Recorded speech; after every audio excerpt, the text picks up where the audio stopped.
Ciao, ciao, salut tout le monde. Aujourd'hui, donc, questions-réponses un petit peu avec vous sur les questions sur donc, le Telegram français au Monténégro et puis sur la chaîne YouTube. Donc, je vais commencer avec la question de Timothée. Timothée qui donc, demande en fin de compte s'il peut ne pas porter de masque au restaurant et donc dans les bars comme il le faisait en France au Monténégro. Bah, la réponse pour moi est évidente, mais c'est toujours bon de le rappeler. Oui, oui, aujourd'hui et demain, moi j'ai jamais porté de masque dans aucun restaurant depuis, en fait, depuis le début de ma vie au Monténégro et ça n'a jamais changé. Donc dans les bars c'est pareil, mais c'est non seulement moi, mais c'est aussi les gens. C'est-à-dire que la majorité des gens ne portent pas de masque. Enfin, j'ai jamais vu un clampin avec un masque dans un restaurant ici, et puis bah, également dans les bars. Donc là où on a besoin d'ouvrir sa bouche pour ingérer quelque chose, bah, effectivement il n'y a pas de masque, hein.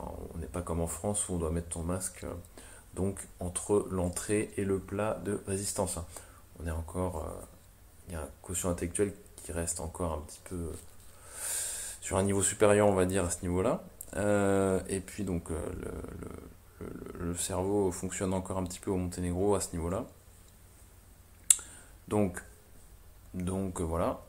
Ciao, ciao, salut tout le monde aujourd'hui. Donc vidéo questions-réponses avec des réponses donc sur des questions du Telegram français Monténégro et puis aussi des réponses sur des questions sur la chaîne YouTube.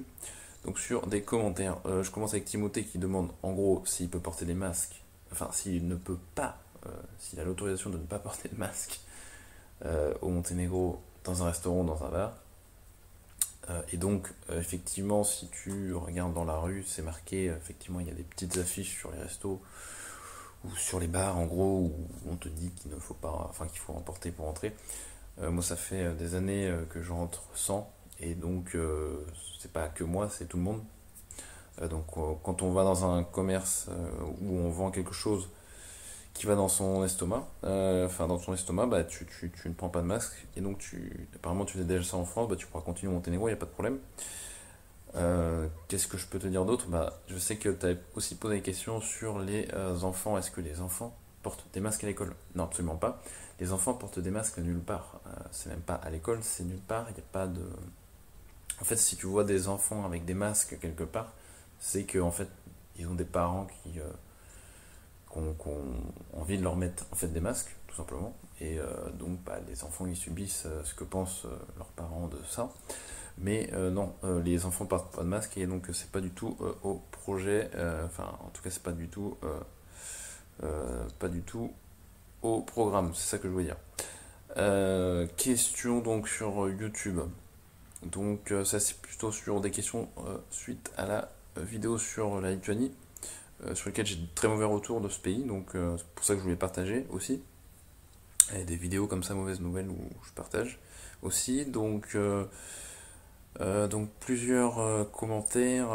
Donc qu'est-ce que j'ai comme commentaire? J'ai donc Max qui dit à un moment. Donc voilà, par rapport en réaction à la vidéo qui dit bon, ok la Lituanie c'est un peu de la merde. Moi en gros c'est ce que je vous dis, hein, je veux dire la Lituanie pour moi c'est de la merde par rapport à leur réaction 19. Et donc Max dit donc oui, mais la Lituanie, donc ça ressemble encore à un pays européen et un pays très safe. Et je dirais que oui, ça ressemble encore à un pays européen et très safe, mais je dirais que si c'est ça que tu cherches, le choix est assez vaste encore aujourd'hui. Tu peux trouver plein de pays européens culturellement et très safe, euh, et pas que le Monténégro, mais tu peux trouver d'autres pays qui sont très très safe, européens, la Slovaquie, tu peux trouver la Hongrie, tu peux trouver la Croatie, la Slovénie, qui sont complètement européens et donc très très safe, il n'y a aucun problème là-dessus. Donc voilà, en sachant que la Lituanie c'est quand même pas mal américanisé ces dernières années, et moi je le remarque par rapport à ce que les gens consomment en fait, même au niveau de la bouffe. Je les trouve vachement McDonald's, vachement fast-food, mais fast-food, je veux dire, on peut avoir des fast-food locaux, mais je les trouve vachement américanisés dans leur consommation. Donc ça m'a pas mal déplu aussi par rapport au peuple lituanien qui finalement cherchait à prouver son une identité face à la Russie communiste à l'époque. Et puis finalement, ils ont si c'est pour aller vers l'américanisation, je dirais que c'est pas une super identité, quoi. Donc bref, voilà pour répondre un petit peu à la réaction de Max, mais qui effectivement c'est un pays qui est tout à fait européen et très safe la Lituanie, il n'y a pas de souci là-dessus. Même si je trouve que la gestion de leurs frontières commence à être un peu, en fait, pas gérée du tout, quoi. Récemment, j'ai eu de très mauvaises infos là-dessus. Euh, Anne, Anne qui demande, mais est-ce que donc le Monténégro doit rejoindre l'Union européenne? En fait, bientôt, très bientôt. Il y a eu un moment des dates qui étaient un peu balancées comme ça par Bruxelles. On les attend pour 2025. Donc en parlant de Monténégro, Serbie, cette date-là n'existe plus. Il n'y a plus du tout de date de prévue maintenant d'entrée. L'entrée, finalement, moi je pense qu'il n'y aura pas d'entrée puisqu'en fait il y a des refroidissements au niveau des relations et des l'élargissement en fait qui n'est plus du tout d'actualité. En fait, l'élargissement de l'Union européenne c'est plus du tout d'actualité. Euh, on en parle comme ça pour faire croire que le truc est encore vivant, mais en fin de compte, il n'y a plus du tout de projet d'élargissement sur, je pense, les 10 prochaines années. Et il y a eu un projet plutôt de rétrécissement, hein. Récemment, je rappelle qu'il y a quand même tout le Royaume-Uni qui a quitté l'Union européenne, hein, ce qui comprend donc l'Écosse, l'Irlande du Nord, l'Irlande du Sud, le Pays de Galles et l'Angleterre. Donc voilà un petit peu, hein, faut pas croire que juste que l'UE va arriver jusqu'en Géorgie, hein, puisque la Géorgie, il faut savoir que c'est un candidat pour entrer dans l'Union européenne, hein, et même l'Arménie, je crois. Donc on sait très bien que ça n'ira jamais jusque là-bas et qu'il y a des limites à la connerie. Et la preuve en est que l'Union européenne aujourd'hui ça se rétrécit. Donc soyez bien conscients de ça. Hein, c'est quelque chose de réel. Et j'ai l'impression que tout le monde l'oublie en fait. Tout le monde parle d'élargissement alors qu'en fait il y a eu un rétrécissement récemment et c'était pas, je sais pas, c'est pas juste la Lituanie par exemple qui serait sortie de l'UE, c'est pas le petit pays quoi. Là on parle d'un gros morceau. Donc aujourd'hui l'UE est en fort déséquilibre. Donc voilà, pour Monténégro il n'y a pas de date et on n'est pas du tout sur une projection UE à court terme. Autre question, c'était une réaction donc un petit peu Corben qui voulait mon avis sur l'Estonie par rapport au fait que voilà il a vu du contenu sur YouTube avec des personnes qui vantent l'Estonie et qui donnent plein de points positifs. Alors souvent les points positifs qui ressortent pour l'Estonie c'est une digitalisation et donc une simplicité administrative qui semble hors norme et je pense que c'est le cas au niveau mondial. Un pays où voilà, c'est très très anglophone, même si c'est pas un pays avec la langue officielle l'anglais, mais en tout cas tout le monde parle anglais. Donc ça me semble des points avantageux pour l'expatriation. La digitalisation, moi je trouve pas que c'est un avantage en fait.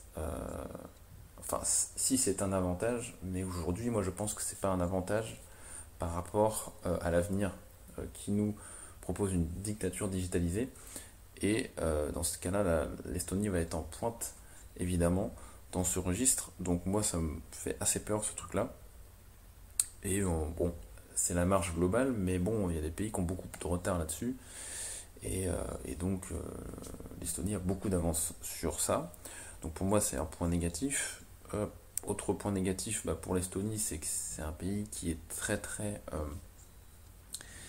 voilà, qui pèse pas très lourd donc en Union Européenne au niveau des décisions, même si on peut pas dire que l'Estonie s'est plié à toutes les exigences, je pense, de l'UE, mais en l'occurrence, c'est un pays qui est quand même qui a un poids assez faible au niveau des décisions. Donc voilà, c'est pas un pays qui pèse. Je veux dire, il y a d'autres pays qui pèsent un peu plus, notamment les pays qui font partie du groupe de Visegrad en Union Européenne, ce qui n'est pas le cas de l'Estonie. Euh, voilà, évidemment pour moi le climat n'est pas un point fort, mais peut-être que pour ceux qui aiment le froid humide et le fait qu'il fasse nuit, enfin qu'on voit presque pas le jour pendant une certaine période de l'année où il fait quasiment tout le temps nuit, ou allez, peut-être que quand je dis quasiment c'est peut-être un peu abusé, mais en gros il y a des périodes de l'année où il y a à peine 3 heures de soleil dans la journée, et puis c'est pas soleil de fou, hein, c'est la grisaille. Donc pour moi c'est un climat qui est assez triste et assez dépressif, qui tend pas non plus à se porter sur une vie à l'extérieur, donc du coup une vie assez confinée, puisque bah, comme le climat est tellement peu euh, accueillant, bah, du coup on est déjà confiné sans Covid, parce qu'il fait trop froid, et qu'il fait, enfin c'est désagréable même quand il peut faire froid, mais que ça peut être sympa, mais quand on a l'humidité, le temps humide, euh, donc dans l'air, c'est assez difficilement supportable quand on n'est pas habitué. Donc pour moi c'est un point qui est très négatif. Et puis bah, c'est un pays qui n'est pas très très grand.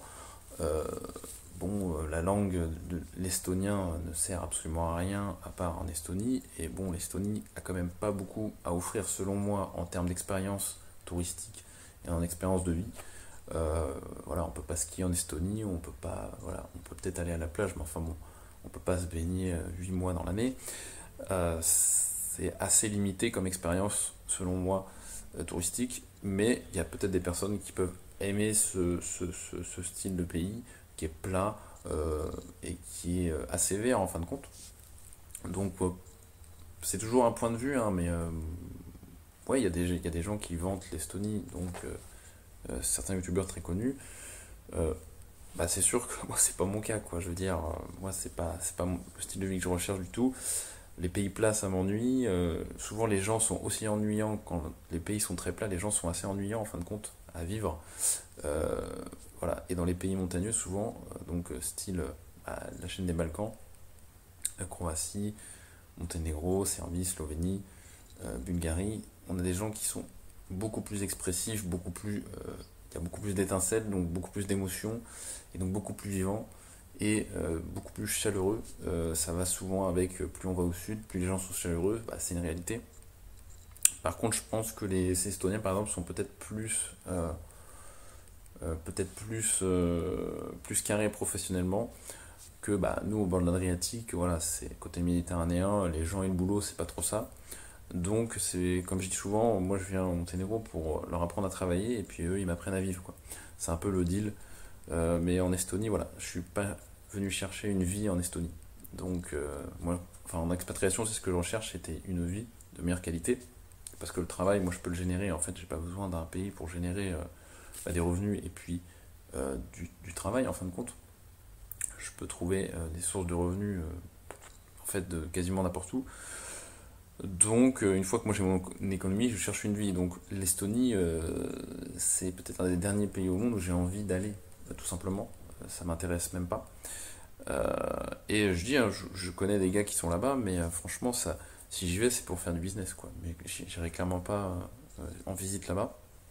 Pour visiter, c'est un pays qui est très propre. Ça, c'est un point fort de l'Estonie, hein, c'est un pays qui est très très propre. Il y a vraiment des infrastructures de haut niveau. C'est un pays qui est très développé. Et donc, c'est un pays, tout simplement, un des pays les plus développés d'Europe. Je veux dire, au niveau matériel, avec la Slovénie, et au niveau du niveau de vie, enfin, tout simplement, d'éducation, etc.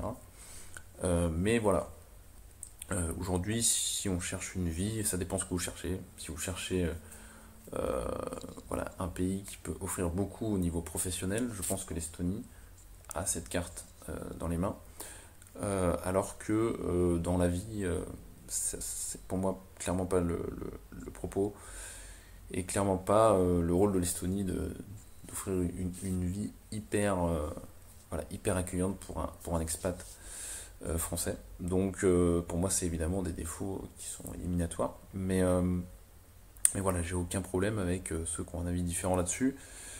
Chacun voit midi à 14h, ou chacun voit midi à sa porte, j'en perds mes expressions parce que je pense en d'autres langues.